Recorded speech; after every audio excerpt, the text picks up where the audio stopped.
Pastor Bugembe finally akakasizza nga bwali mukwano ne Dr. Mukiibi era essaawa zonna tufuna ennaku z'omwezi kwe bagenda okukolerako emikolo akatambi ogenda kubanga okafuna mu maaso awo bo munanga aba NRM nakati wamma bakyali mu kwemulugunya olw'akalulu k'ekawempe Jennifer Furufiga ne banne akatambi wamma ogenda kubanga okeefunirako mu maaso awo basajja mivule yes musanyufu n'akamu agamba nti sekuritale w'ekibiina kya NUP omwami Louise Rubongoya yagamba abasirikale bamukube kati ye ne yeekwasizza mu bamukubye nga talina ky'amanyi n'ebirala byonna ogenda kubanga obifuna wano ku Suvia News Extra. Mugamba mutya mwasibye mutya abantu bange kansuubire nti muli bulungi ba mikwano nga enkola yaffe mbasaba video eno mugimpe like era n'esaba gwe wenna atanaba kusubscribinga wano ku Suvia News Extra nti mukwano subscribinga era onyigire mu notification bell olimesibwanga byonna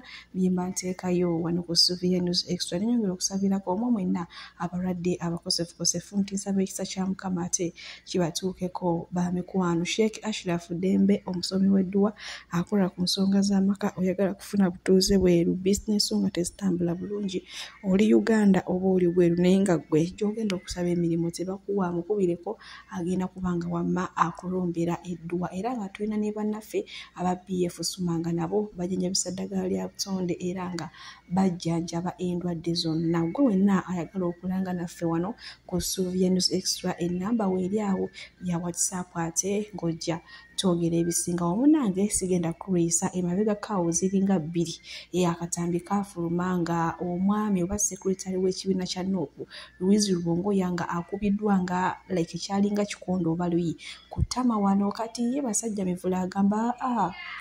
oyo alimba ali mu katemba ye yeegambidde abasirikale ne bamukuba kati munnange oluvannyuma lw'abantu okumugombamu obwala yagambye owaaye bandingwamu kambagambe mbu bankube ngenda kubanga abasajja mivule mubawa wano mu maaso ye kennyini ng'abitebya ng'abyogerera ng'alaga nti abiinako n'obujulizi banaake abantu bo. Secretary General owa NUP Rubongoya bamukubye ku mutwe. Rubongoya alabika ye yasabye omusirikale nti nkubaamu omanye ennaku zino mbadde muliko bubi nnyo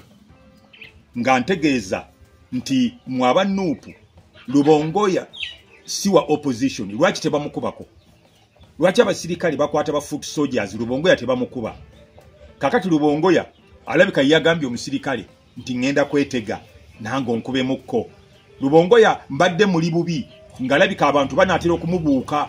kati nayagala yeteekewo alabika ye yasabye omusirikale nti nkoonamukko wano ka panchi nkubamukko wano omusirikale ndoza n'amutikkula panchi kati n'azimba wano lwaki tebamukubye eriiso bakubye wano bali okitegera kati Rubongoya tubadde tumuli bubi kubanga yabadde takoonwako kati alabika ye yabipanze so tebamukubye bw'obanga bakubye balina kukuba noonoga olina kukubwa noonoga kati Rubongoya teyanoze kitegeza ye yasabye bana basajja tebakwatako nosigala nga olina akantu kamuko kawano eno wandizimbye omumwa gwandizimbye ekyenyi kyandizimbye kitegera kati alabika ye yakasabye Rubongoya ye yasabye nkoonamukko wano ne bamukoonamu abuzeebuze abantu nti nange bankuba naye nga Rubongoya ye mbega mu NUP oli spy mbega mu NUP si wa opposition chobola tebamukwatangako nze ne Gashumba Rubongoya tumubadde bubi nnyo nga tutegeeza abantu nti lwaki tebamukuba kati abadde abiwulira video zaffe abadde aziraba programu zaffe ku TV aziraba ne ku radio kakati nasalawo yetege n'ateekawo oli n'amutikkulamu katono bwati kati mwe mulowooze nti ddala naye bamukuba wapi ye yeeteze bwatyo basajja mivule ye munange okukubwa kwa sekretale w'ekibiina kya NUP akubuusabuusiza era ye agamba nti ye kennyini ye yeegambira abasirikale munange mbu ne bamukuba kale awo bwe tuli naye nga simanyi oba osobola okwegambira abasirikale bakukube mbu munange oluvannyuma lw'abantu okutandika okumwemulugunyaako nti ayinza okuba nga mukozi wa NRM just nga bannuupu abaliira mu ddiba nga musege. Kale bwe tweyongerayo n'embaga ya Pastor Bugembe amazima gali nti yo eyengedde era kati ekitusibye deeti yokka gye tulinze naye nga Pastor Bugembe mwina maasawo ng'ate naye abikakasa bannange mwe bali kusaba. Pastor finally yamaze n'agwa mu mukwano. Kaana kawala munange tekamulese kyekimu era ngenda kubanga mubatuusaako awo ng'ate banne basinga okubeera nabo nga bakakasa naye nga nyongera obajjukiza mwana muwala ono olunaku olw'egyo yagenze ne yeegeza mu ngoye z'abagole emiteeteeyi n'engomesi.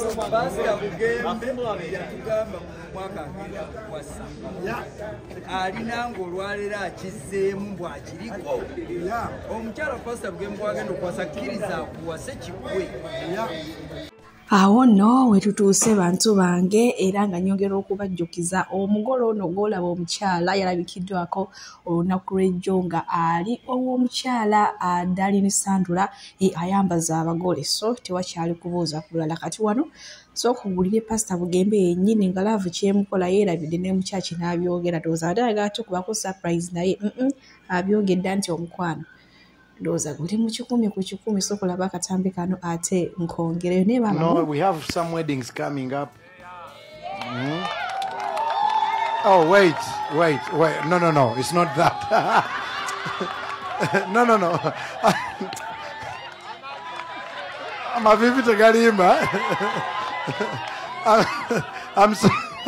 I'm so sorry. I'm talking about Eric and Liz.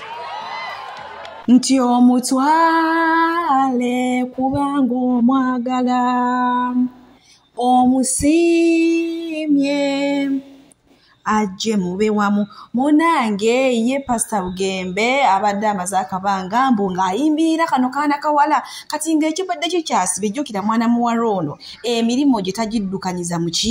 Uganda kati ng'omuwala agamba bannange obufumbo ddala nsuulewo emirimu gyagenda ndowooza bafunye enkwasaganya gye bagenda okikwasaganyamu n'obufumbo era akaseera konna tugenda kwambala gomesi okitegedde ekintu ekyo munange bwe tweyongerayo ne mukyala Bebe Cool Ziwena ono naaga nti mwenna abadde bamuvuma oba bavuma abaana be oba bavuma bbawe nga mulowooza nti no ye alumizibwa talina kyalumizibwa yadde n'akatono nti kubanga mwatandika omuvuma okuva olunaku mwatandika omulaba ne Bebe Cool nga bakyali bawala peti bavubuka kale munange takomye n'okonaabulira abakyala bafumu nti gwe wenna ng'oli eyo bweyagala okuwangala ne bbaawo weesonyiwa essimu y'omusajja togikebera ojja kuba bulungi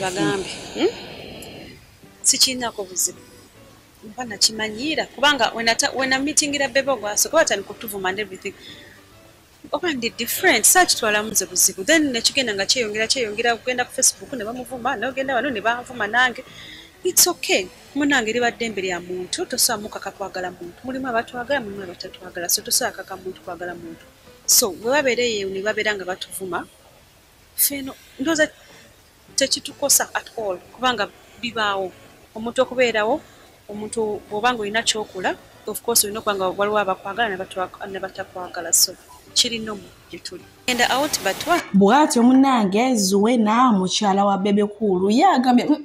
ebintu byemuvuma manyi ennaku zino babadde bamanyi muvuma simanya mbu yakola sajali simanyi biki yagambye no okuva we yafunirwa Bebe Cool mu muvuma nti ate n'olunaku lumwatandikira ddala okumuvuma tebyamulumamu yadde n'akamu kati simanyi oba kuno bakwe bayita okulumya oba kwe bayita okuwa abantu gaapu nti muvume oba luli mbanga mbadde mu muvuma 20 kati mwongere mu muvuma 10 kale bwe tuli munange sigenda kuliisa era nga nkongeddeyo banange okutambula kulaba abantu bange okudda kunyumya oba bagamba kyolabye omu kikusama wuuno nze bukyambaawo bukyanzaalibwa gwe mulundi gwange ogusoosa okulaba Pastor nga asabirira abantu mu gomesi oyo Pastor golaba ayambadde gomesi era asabira abantu ayina amazzi agajja mu kacupa agamazi agakwata n'agasamula olumala okugasamula nga munanga abantu bonna nga bagwa ebigone banange bantu bange tulagawa gwenga gw'omuntu noonya Mukama Katonda woso togenda kwebyo omanyi munanga abantu abasinga tugudde nnyo miwunyo gy'abantu mmwe mwagala nnyo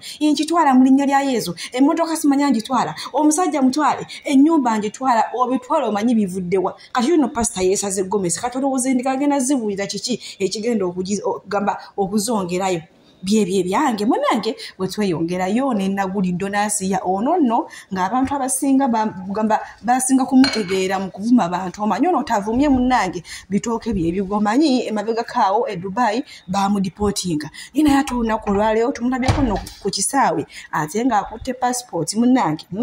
ng'alaganga kugamba Uganda ate era agivuddemu oba kati oba agenze kata oba alaze ludda wera nga munange mpiseekawo mu comment section ng'abantu bagamba leero agenze atugendedde kati kavume ffe tubale tumuwumuddemuko akabanga so munange abaana ab'obuwala abaana ab'obulezi empisa kintu kikulu nnyo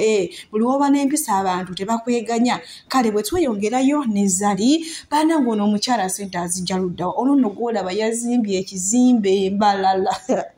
banange kinyiriranga muntu ekizimbe kitukula banange ennyumba nnene ne banange mu abantu sente bazijja luddawa osanga omuntu ng'akola kuva Mande paka Mande mwaka ku mwaka nenga sente afuna zisasula Land Road nga sina kindi neziweerera abaana taziina ati abalungi abatuwuliriza era abatulaba olunaku olwaleero tukyaddeko ewa Sheikh Ashraf Dembe sebo sanyusa okubalaba amannya agange yezeseeka Ashraf Dembe akola ku bizibu by'enjawulo omuntu singa alina ebirwadde musomereddwa tumwa amazzi ga lukuya nga bw'obadde ogalaba tugenda abantu ku kyoto ne twokya emizimu emibi egibabaamu n'okulomba edduwa abantu singa abeera ng'ali wano atuuse nsobola okumulombera edduwa ne waba atatuuse nga mpadde amannya ge naye ng'ali wala neetaase ennamba yange yeeno eri 0707363711 nammwe bannyinaffe abali ebweru oyagala okuba nti oyagala okulombera ku dduwa ng'olina ebizibu viza zibuze amaka gakolongotana sente zikola zimpita mu ngalo ojja kumpeereza ekifaananyi kyo n'amanyago ebyo byokka bijja kummala nja kukulombera edduwa ojja kutereera olunaku olusembayo mu mwezi mba n'edduwa eyawamu ffenna n'abalwadde bange abakadde n'abapya salaamu alaikum warahmatullahi wabarakatu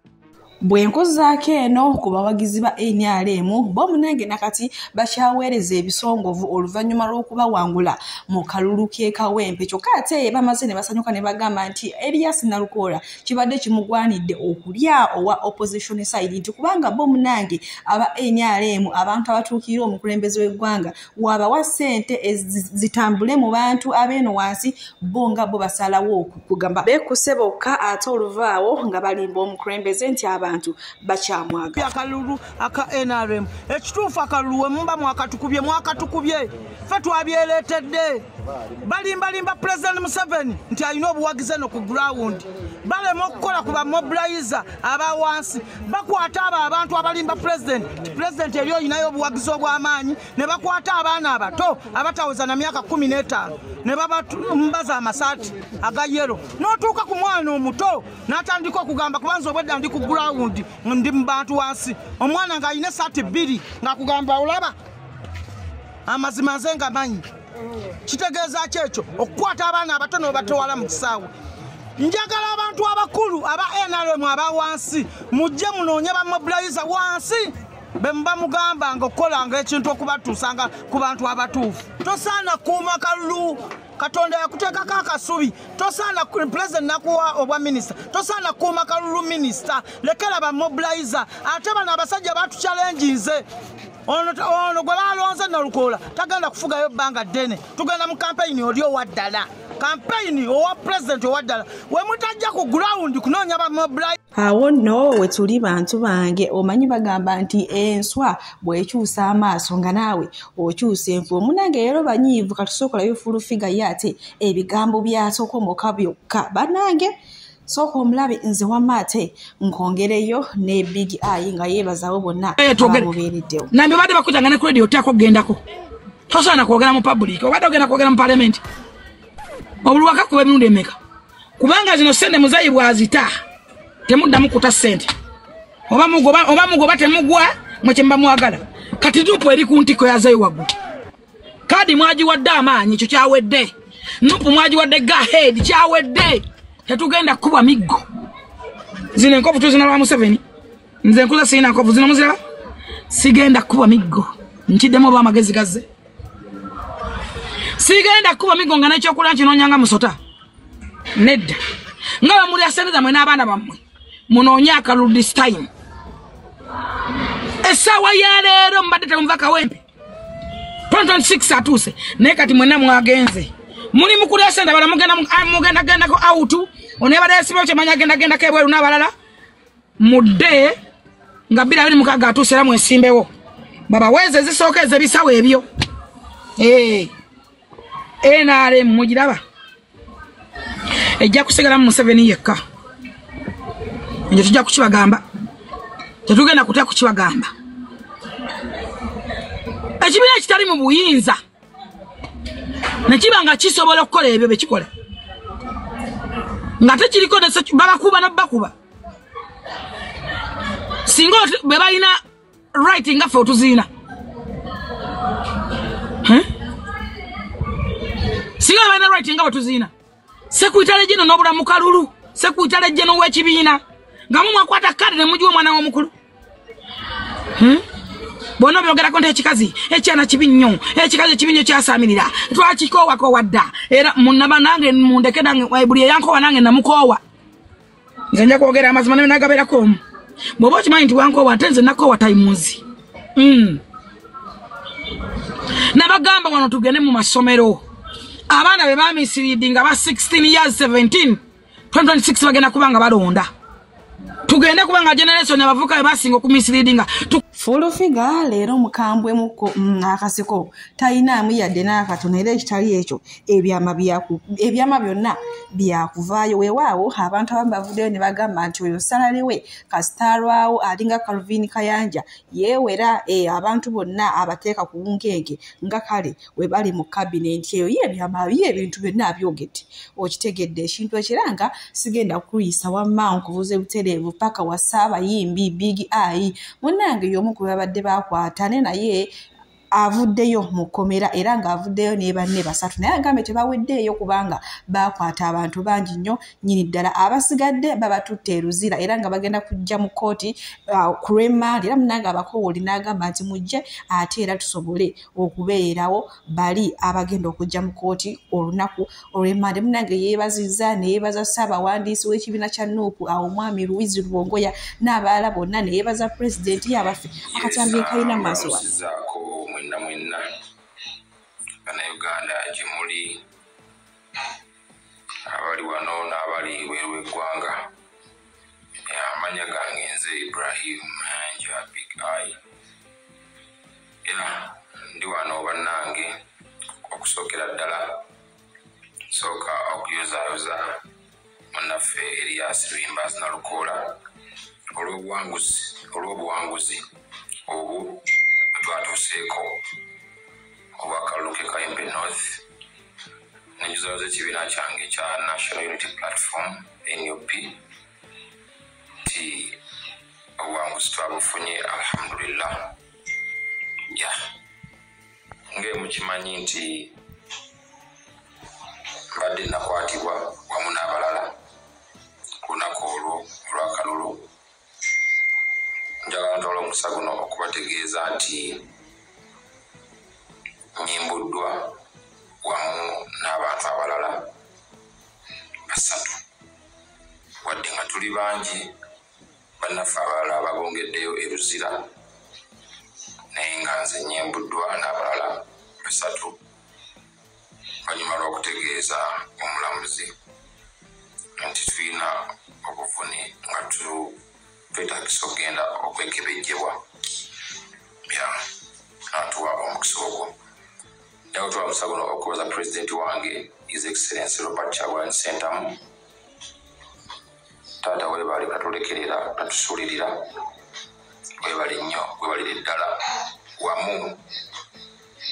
ne ssaabawandiisi waffe owa National Unity Platform David Lewis Rubongoya naye weebali nnyo weebalire ddala njagala okwebaza abawulira baffe bonna aba NUP mukwano gyaffe mwenna bane mwebale kutubeererawo Bannayuganda mwenna mwebale okuteekawo embeera pressure eyo obutazikiza bannange kituyambye nnyo mu mbeera eno okuba nti tufunyeemu akalembereza ate mpaka tunaddayo mu kooti naye mwebale nnyo mwebalire ddala era nengenda maaso n'okwebaza aba team Big Ida Great, Big Ida Ehards, bane namwe bali nnyo balire ddala. Abamusula bamenya amannya ng'emumanyi olw'embeera y'ebyokwerinda eby'eggwanga. Mwana mwe mumanyi embeera gy'otutambuliramu ennaku zino. Nimwe bali nnyo mikwano gyange egy'enjawulo abavuddeyo okumbeera mu mbeera eno. Buli omu kyakoze mwebali nnyo mwebalire ddala. Mwebali nnyo ndi musiimu nnyo naye mbasaba n'olunaku lwa Mande bannaffe abalala bakomyewo mu kkooti ate tugende tubabeererewo mu kkooti ey'ekanyanya. Naye kyasanyu nti akalulu twakawangudde alhamdulillah. Kama Katonda